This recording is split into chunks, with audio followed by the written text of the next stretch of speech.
Salut tout le monde, première vidéo de l'année et pas des moindres, Tesla lance officiellement le nouveau Tesla Model Y. Alors avant d'aller plus loin, comme je vous le disais dans une vidéo précédente, ceux qui ont opté pour des remises incroyables en décembre n'ont pas à regretter leur choix, c'est dit. En effet, comme on pouvait s'y attendre, le restylage est là, l'intérieur est une copie de la nouvelle Model 3 et visiblement, il n'y a pas d'amélioration sur le temps de recharge. Vous avez donc profité du meilleur prix possible car ce nouveau modèle devrait être vendu bien plus cher en Europe lorsqu'il sera disponible à la commande. D'ailleurs, en parlant de commande, là où le nouveau modèle Y est disponible, il faut savoir qu'il ne sera pas livré avant le mois de mars et même le mois de mai en Australie pour les plus rapides à passer commande. Comme vous l'aurez compris, pour le moment, le nouveau modèle Y est uniquement disponible en commande en Asie et on peut le trouver sur le site australien de la marque avec une description en anglais. Elon Musk a donc dit vrai lorsqu'il affirmait que le modèle Y ne sortirait pas en 2024. Par ailleurs, seule la Gigafactory de Shanghai le fabrique pour l'instant, ce qui pose un sérieux problème d'approvisionnement en Europe, sans parler des taxes d'importation qui ont un impact important sur le prix de vente. Rajoutons à cela le fait qu'il ne serait pas éligible au bonus écologique. Il est donc très difficile à l'heure actuelle de définir son prix de vente en France, mais également sa disponibilité.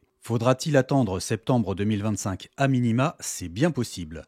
La Gigafactory de Berlin devrait tout de même entrer en action d'ici quelques semaines afin de fournir l'Europe et ainsi éviter ses frais d'importation tout en rendant le bonus écologique applicable. Je ne vois pas Tesla prendre le risque de vendre le modèle Y surtaxé à cause d'une fabrication uniquement à Shanghai. Côté design, le nouveau modèle Y apporte de la modernité. Les éclairages avant sont inspirés du Cybertruck et du Cybercab, se rapprochant également de ce que proposent les concurrents chinois avec des phares plus fins. On a donc droit à une barre LED sur tout l'avant, deux phares de chaque côté et a priori des clignotants sur la partie pare-choc. À l'arrière, nous avons là encore une barre lumineuse sur toute la largeur du véhicule. La découpe assez droite est assez changeante, j'attends de voir en vrai ce que cela va donner car je ne trouve pas le rendu très réussi. Pour les roues, il est possible d'opter pour des jantes en 19 ou 20 pouces. Côté coloris, il sera disponible en blanc pearl multicouche, en gris Stealth, en gris Quicksilver, en ultra red et en bleu glacier, un nouveau coloris plutôt bien réussi. Concernant l'autonomie et les performances, le restylage permet d'améliorer l'aérodynamisme du modèle Y.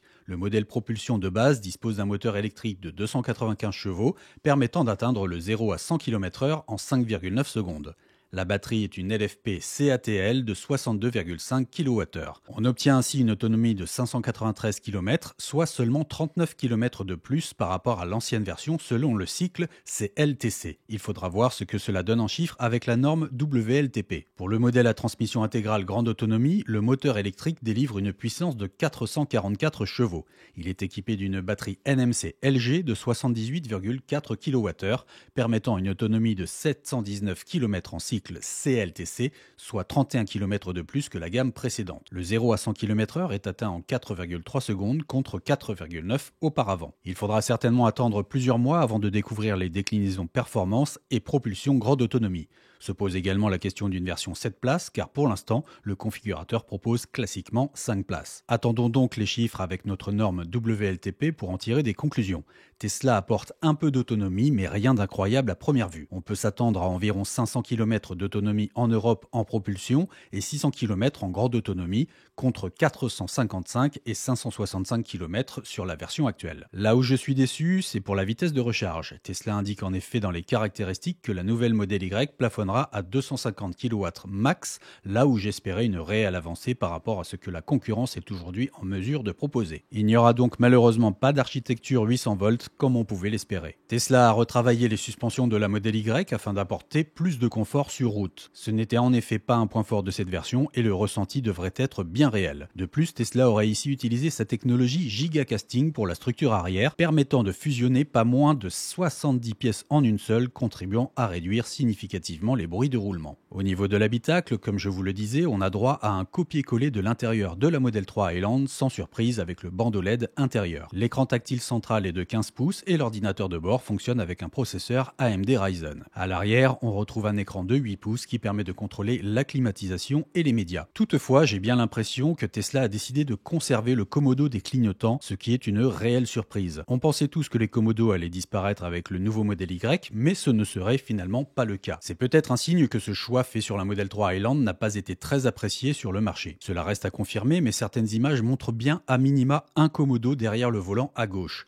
D'autres clichés ne le montrent pas, en raison de la disposition du volant à gauche au lieu de la version avec le volant à droite. Pour le sélecteur de marche avant-arrière, il est accessible en commande tactile sur le volant, ce qui laisse donc penser qu'il n'y aurait qu'un seul commodo au lieu de deux. Concernant une caméra avant, j'ai un doute. Y en a-t-il une ou pas? Sur certains clichés officiels, on semble en distinguer une au niveau de la grille d'aération avant et sur d'autres, rien. N'oublions pas que les premières vidéos officielles de la nouvelle Model 3 montraient une caméra et ont rapidement été corrigées car il n'y en avait finalement pas, affaire à suivre. Petite nouveauté concernant les sièges arrière, ils sont dotés d'un nouveau système de réglage électrique pour les remettre en place après les avoir rabattus. L'acoustique est améliorée, là encore, comme pour la dernière Model 3. On note par ailleurs que Tesla a décidé de motoriser de série l'ouverture du coffre avant, ce qui n'était pas le cas sur les anciens modèles, et cette nouveauté sera vraiment très pratique au quotidien. Pour les modèles actuels, il existe des accessoires, mais personnellement, par souci de sécurité, je ne compte pas en installer. S'il y a une défaillance à grande vitesse et que le coffre avant s'ouvre, je vous laisse imaginer les dégâts et le risque que vous prenez. C'est donc une très bonne nouvelle de ce côté, Tesla a enfin intégré de série cette ouverture automatique. Alors, même si tout n'est pas encore clairement dévoilé, que pensez-vous du restylage de ce nouveau modèle Y?